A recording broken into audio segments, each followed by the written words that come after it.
Welcome to Lisbon, Portugal, at the top of a random mountainside where we have found a convenient place to park our Porsche Macan in front of someone's private castle. We're on someone's driveway. I think we are, you know.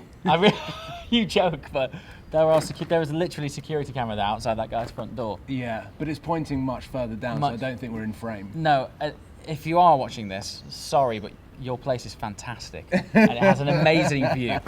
Anyway. Welcome to Portugal. We are here because Michelin have flown us out to experience their new Pilot Sport 4 SUV tyre. Yeah. That's number 4, not 4 SUVs, although they are 4 SUVs. Well, you need 4 to go on the car. You do, so it works well. Yeah. Until they launch the 5th gen and then it's not going to fly. Yeah. Also, as a further spot of context for you guys, Michelin have not asked us to do this. We are on what I would say a heavily lifestyle-driven event. We're actually doing the complete opposite. We are doing the opposite of what they... Just because these guys won't believe me, what have we been doing this morning? Kite surfing. And we'll splice in some B-roll. Yeah. And I was there and I was like, Paul, I don't think our audience is going to appreciate this. If the next video is us just having a jolly on a Tuesday afternoon. It's a tricky one. Kite surfing. Yeah. We had the option of graffiti. Graffiti lessons. tutorial. Yeah. Which I was quite keen for, but I didn't know what the laws are here. Well, the trains are covered in them. Yeah, it's true. Yeah, it's true. So it looks good. We've got an iPad in the car with a list of different destinations that we can go and do. Yeah. Which, whilst it's a cool experience. Yeah. We wanted to provide some solid consumer advice. Yeah. Despite us working with Michelin for the last however many years, we've never actually gone and had a factual chat about tyres. No. It's bonkers. We sit down through a lot of product briefings on these trips.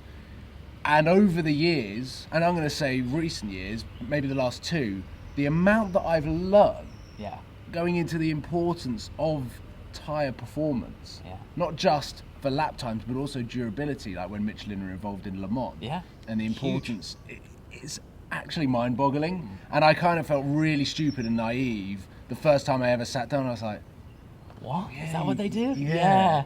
Manufacturers go out and they make these incredible cars. I'm going to take, at the minute, the sort of pinnacle, I would say, is the Aston Martin Valkyrie. Yeah. And you read all these top-line figures and all the stats and all the technology and all the aerodynamic work that's filtered down from Formula One and all of that jazz. Yeah. So all of that ultimately is applied through those tyres. For me, the biggest demonstration, and I'm sure you've experienced this, have you ever had a car when it came on, whatever it came on, and then you switch to a decent tyre and you've been like, oh, that's what they're talking about? It's like, I remember when Evo reviewed this car, it felt nothing like this. And then you find out it was running like Cup 2s or something, you know? I had the first experience of that was my Lamborghini Gallardo. Yeah. So you go through the first couple of videos I did with that car when I first drove it, and they were on part-worn tyres. Okay. And I drove it.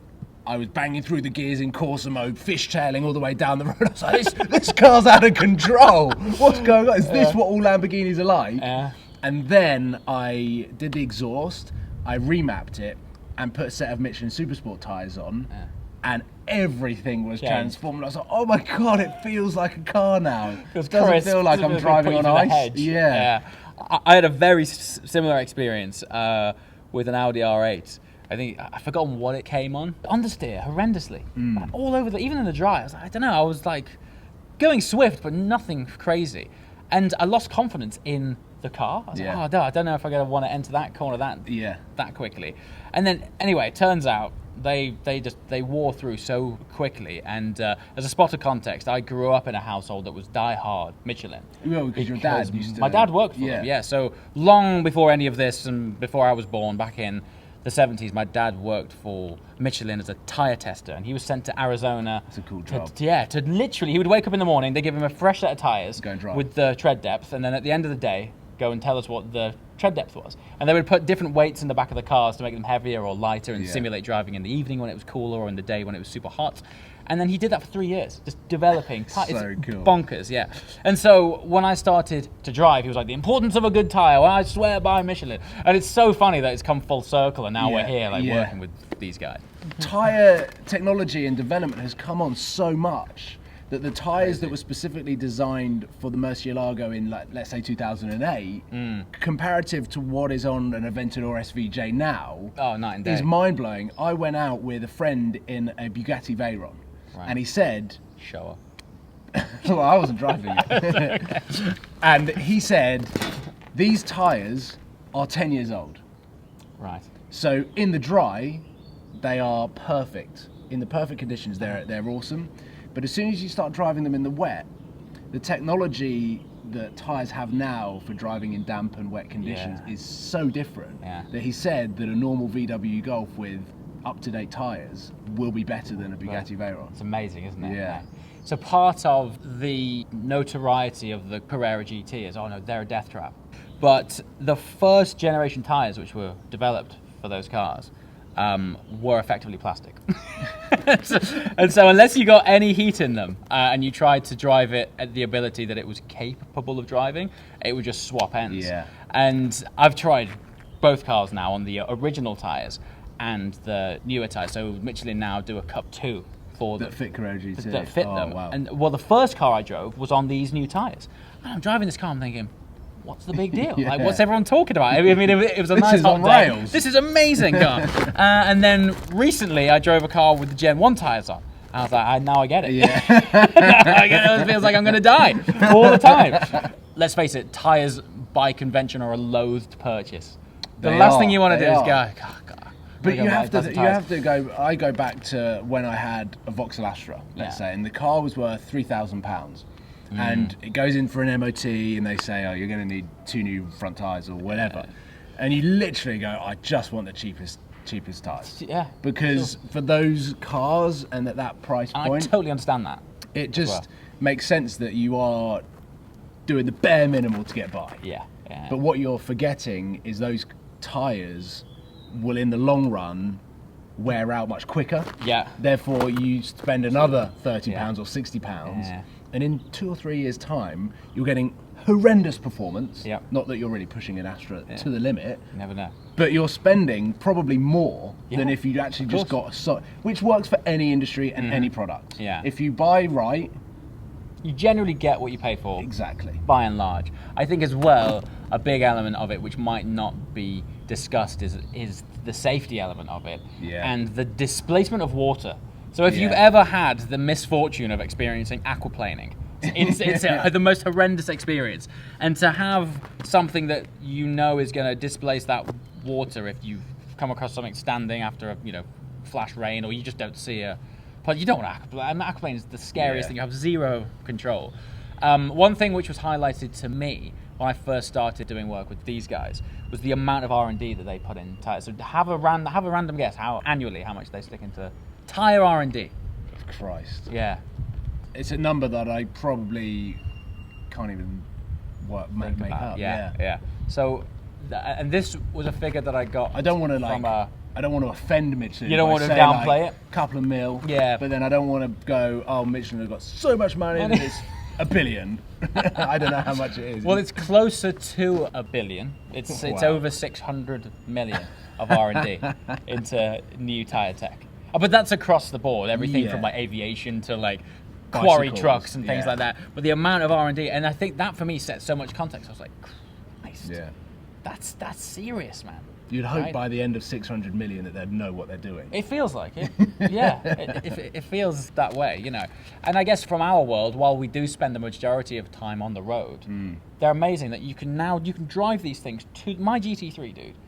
I drive it to the track, give it to death, drive home again. Yeah. Like 10 years ago, I had to swap tyres at the track. Yeah. Seriously. Yeah. It's unbelievable. Yeah. It's great. What I found fascinating was the product testing that has gone on through independent adjudicators. Fascinating. And these tyres are coming out a second faster than competitors around a 1 kilometre track in the wet.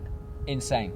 Yeah. Which, firstly, shows that 600 million is working. It's working, yeah. But also, what are the other people doing to be that much worse? Well, I've noticed that a lot of other brands are fantastic at putting their logos everywhere. And so, they are everywhere, right? And I think there's definitely an allocation of what might have been better placed into the R&D budget to make a better performing tyre that's otherwise gone on banners. I think that might be a thing. Okay. Yeah, it kind of makes sense now. Yeah. These guys are concentrating on building the right product and then sending us to Portugal to kite surf. That's it. Yeah. That's it. Listen, lads, we got the tyres. Don't worry about that. We got that taken care of. That's literally the slogan of this tyres. It's like, enjoy the drive, we'll take care of everything else, because the tyres do. The tyres will take care of you wherever you go. We've been to the beach. We've been off-roading-ish to this guy's drive. Yeah. He hasn't got a Chiron, has he? Look at that. No. Look at that speed bump. We were just joking as we were setting up this camera. Wouldn't it be great if the owner turned up and he was just in an F40 or something? Not with that drive. No. So a massive part of the R&D of tyres is, of course, racing. Motorsport. It's the most also, extreme. It is. Yeah, because if you think about what those tyres go through per race, look at Le Mans, for example. Take the Le Mans 24 hours. They do more track time in one race than Formula 1 does in an entire season. Really? Is that stat? Yeah. But So it's that's not the thing. just like Michelin aren't involved in it for the sake of, hey, look at us. No. We're a WEC. It's because... It's an R&D bed. Yeah. Yeah. That's their laboratory. Yeah. The And I racetrack. was a little bit annoyed that they weren't in F1. And then they were like, no, we're going into Formula E. And I was like, it's genius. Yeah. Yeah. Of course you are. It's like a part of the future. So sports cars are one thing. Supercars and track cars are one thing. Yeah. I've got to be honest with you, I never thought I'd be an SUV guy. You say that. Yeah. I built a good 5-year period of me driving cars when I was like, I never understand SUVs. Yeah. Why do you have them?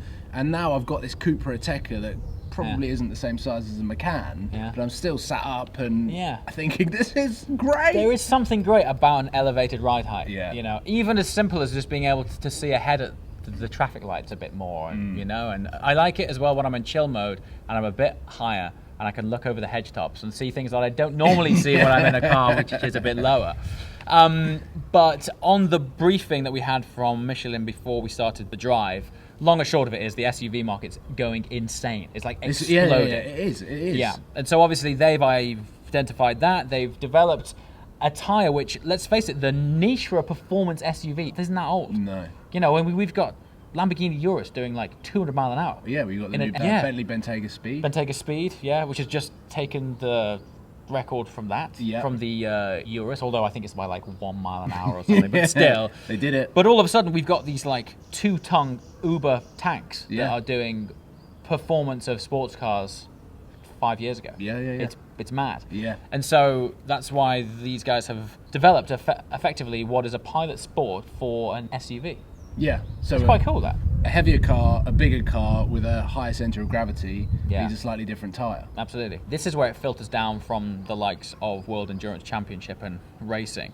So in racing slicks, they have this banded under layer, which is made from Kevlar. And the idea of that band is that it stops the egging of the tyre. So there's less contact patch on the road, which at 150 mile an hour in a 2-ton tank you don't want. You know. And I always used to think, well, where are you realistically going to need that? People commute on the autobahn every day by the tens of thousands. You know, and I say every time I go there, that people lit, absolutely lit, right? The whole time. So you know, these things genuinely do have a purpose. But going back to me not ever thinking I'd be an SUV guy, I'm a dad now. I'm a dad now, right? And all of a sudden I'm like, SUVs are the best thing in the world, right? So now I'm applying the same amount of care and attention to my tyres as I am on my like sports car world, to my like daily drive. Almost even more so, because I'm like, the last thing I want to do with my kid in the back is have an accident, aquaplane, any of that jazz, right? So I'm like, the best contact patch, sign me up, you know? So it's interesting how you change, and all of a sudden stuff that you used to take for granted, you're like, are these good tyres? Yeah. It's cool growing up. It is. It does suck a little bit. Well, you got a kid to show for it. Kid's awesome. He's cool. I'm going to get him in the TDF in some time. It doesn't have ISOFIX, so we have to have these seatbelt these seats which attach through the seatbelt in the car. Apparently that sort of locks it in. At the minute he can't even hold his own head up, so I'm not going to put him through the G-forces of a TDF. Just yet. Just yet. Maybe next week. He'll get there. He'll get there, Right then, on that note, we're going to go and indulge in some more lifestyle activities laid on for us by Michelin. Yeah, we should check back into the iPad. We should probably find out see what they suggest. What's what. As always, comments below. Go and check out Paul's channel, Supercars of London. If you've been living under a rock, that's his channel. How long has your channel been going for now? Too long. It's into its 11th year. Wow, 11. Yeah. Wow, man, makes me feel like I a think baby. I think 11. Yeah, 11th year. Top work, man. That's incredible. Yeah. Cool. So yeah, go and support his 11th year. If there's any insights or questions you have or anything you want to share about that world, because it is fundamentally pretty important when it comes to cars, let us know in the comments below. And then we'll answer them on our next road trip. Yeah, there you go. Which we really must organise pretty soon. These guys comment all the time. It's like, when are you going to go back to Monaco with Seb and Sam and Paul? And it's going to happen. Yeah. It's going to happen. Soon. This year. Oh yeah, 100%. 100% this year. I think it's going to have to be summer. Yeah. Between May and July. Okay. I think we're going to aim for. Post F1. Yeah, maybe. Maybe. But that'd be cool. That would be cool, wouldn't it? Start in Monaco and drive out. Yeah. Ciao.